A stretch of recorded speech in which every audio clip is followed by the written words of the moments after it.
लाठी से डरने वाले नहीं।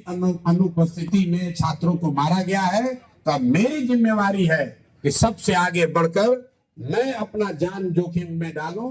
इसलिए मैं अनशन पर बैठा हूं कि छात्रों में वो फिर से विश्वास पैदा हो और छात्र डरे नहीं और अपनी लड़ाई में अपने आप को अकेला ना समझे।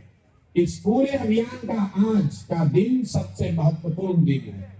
क्यों महत्वपूर्ण दिन है? क्योंकि आज 19 दिन के बाद पहली बार सारे छात्र, चाहे वो किसी दल के हो, किसी विचारधारा के हो, इस आंदोलन में किसी समय में जुड़े हो, सब ने मिलकर ये तय किया कि नहीं, अब अकेले अकेले नहीं लड़ना है, सबको एक साथ होना है। और सबने कल रात में वार्ता की है और मैं तहे दिल से अपने छोटे भाइयों का, इन साथियों का शुक्रिया अदा करता हूं। इन्होंने वो मैच्योरिटी दिखाई है जो बड़े बड़े राजनीतिक नेता नहीं दिखा सकते हैं। इन सब ने तय किया कि हमारे आपसी वाद विवाद कुछ नहीं है, हमारी विचारधारा चाहे कुछ भी हो, हम चाहे किसी दल, किसी नेता से जुड़े हों, जहां तक युवाओं का, छात्रों का मामला है, इस पर सब हम एक हैं। और इसीलिए सब ने मिलकर कल एक नया जो संगठन बनाया है, युवा सत्याग्रह समिति। अब ये पूरा अभियान जन स्वराज का अभियान नहीं है, ये आरजेडी का अभियान नहीं है, ये कांग्रेस लेफ्ट का अभियान नहीं है, ये भाजपा जेडीयू का अभियान नहीं है, ये प्रशांत किशोर का अभियान नहीं है, किसी व्यक्ति, किसी नेता का अभियान नहीं है।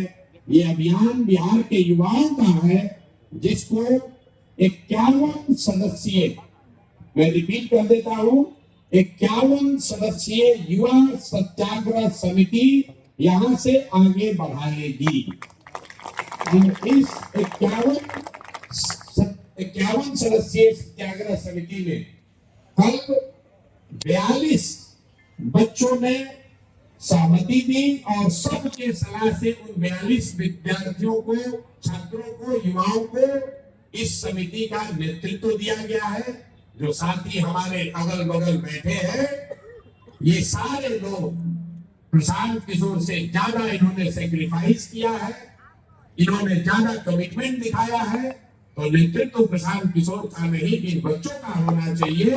और आगे से इनका परिचय ऐसे बात को कराने के लिए मैंने बुलाया है कि इस अभियान में जो भी कुछ होगा वो इनके नेतृत्व में होगा। प्रशांत किशोर जैसे लोग इनकी सहायता के लिए, मदद के लिए अपनी पूरी ताकत से खड़े रहेंगे। और एक फैसला हुआ कि अब ये मुद्दा सिर्फ बीपीएससी के अभ्यर्थियों का नहीं रहा।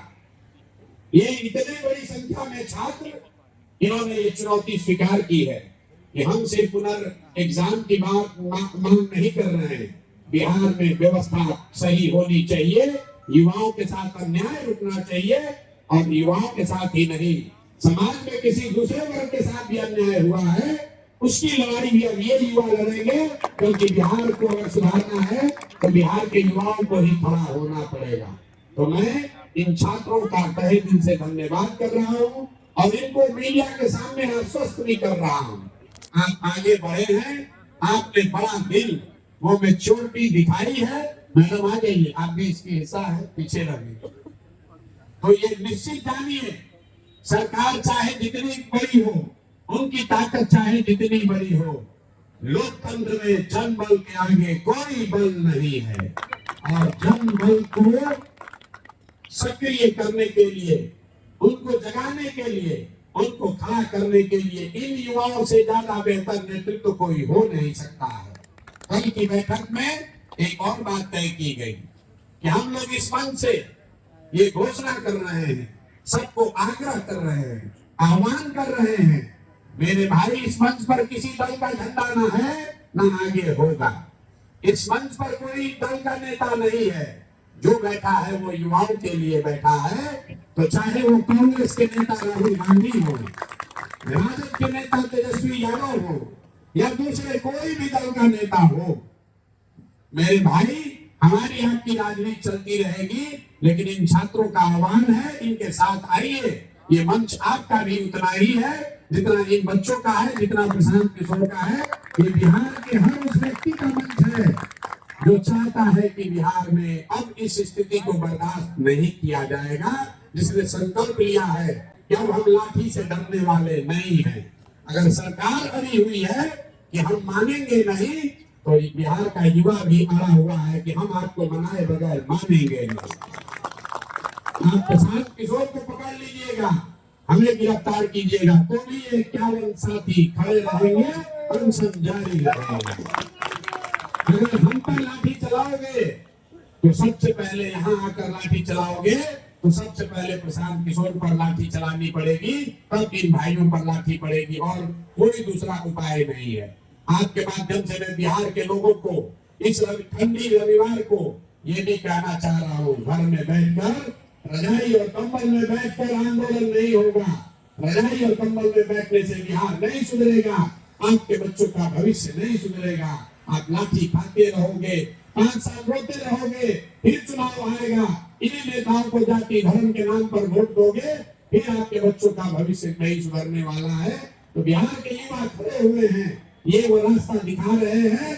आपका हमारा ये कर्तव्य है, इन बच्चों के साथ खड़े होइए, इन बच्चों के साथ खड़े होइए। और प्रशासन को भी कह रहा हूँ, आपके भी बच्चे होंगे, आपने भी कभी इनके तरह कॉम्पिटिटिव एग्जाम दिया होगा, आप भी कभी लॉज में रहे होंगे।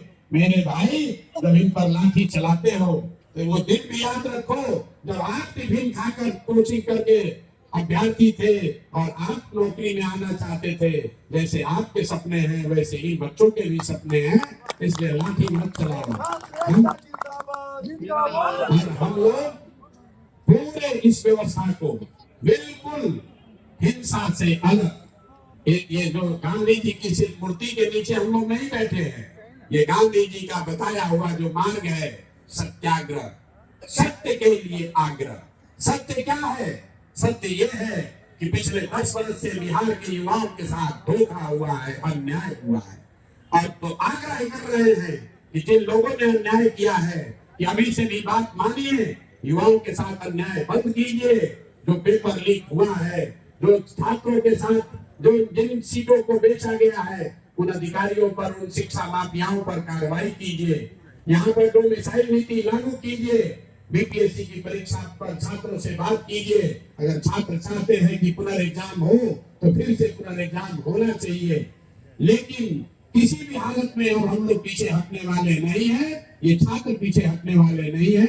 मेरी बात अब खत्म हुई। मैं चाहूंगा कि इन छात्र संघर्ष सत्याग्रह समिति के जो साथी बात आपसे करना चाहते हैं वो बात करें, और मैं आपसे भी आग्रह करूंगा कि पिछले 2-3 दिनों में आपने 70-80 बार हमसे बात की है।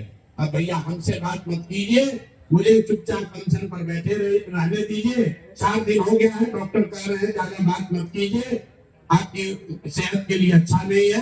तो बात करने के लिए अभी ये समिति ये तय कर देंगे कि हर दिन कौन 4 या 5 साथी इनके बीच से पूरे आंदोलन के बारे में, पूरे प्रयास के बारे में आपको बताएगा।